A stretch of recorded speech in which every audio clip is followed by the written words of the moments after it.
When I started at the University of Michigan, I had extremely high expectations for myself. Then, right before my freshman year, my mother passed away.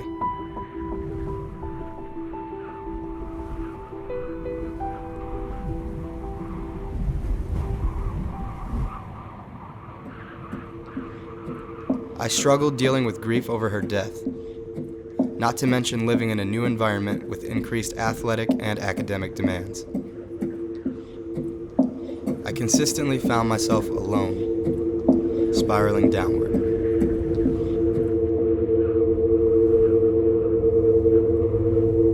Eventually, it occurred to me that isolating myself was doing nothing to better my situation.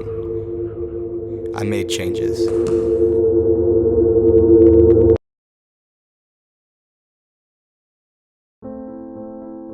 Mental health works very similarly to physical health. When we ignore our physical health, our fitness levels are reduced and our bodies suffer.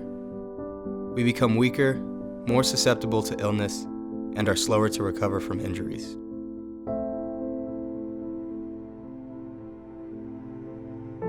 The same is true of our minds. When we neglect our mental health, our moods can fluctuate rapidly, memory and cognition can become impaired, and our worldviews can begin to have a negative scope. On the other hand, when we work on our minds the way that we do on our bodies, it can have a tremendous positive impact on our quality of life and the ability to achieve our goals.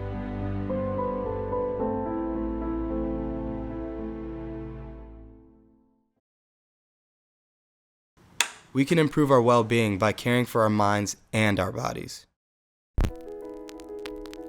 I began to talk with my teammates and coaches more often.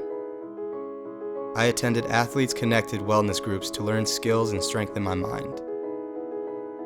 I made friends outside of my team and took time for myself when I needed it.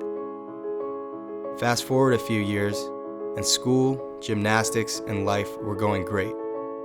Training my mind helped me to stay on track through adversity and played a huge role in becoming an All-American and a national champion. My key to success in those areas of life? Attention to my mental health. I learned that in order to be successful externally, I had to be successful internally. My new outlook made me a more resilient, capable student-athlete. There are lots of forms of mental health support.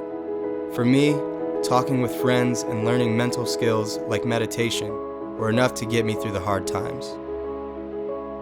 For others, professional support from a counselor, therapist, or doctor may be a better fit.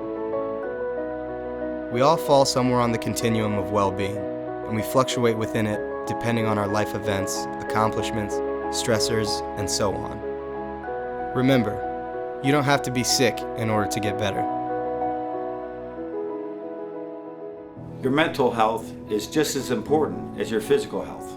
Don't suffer in silence. Our doors are always open.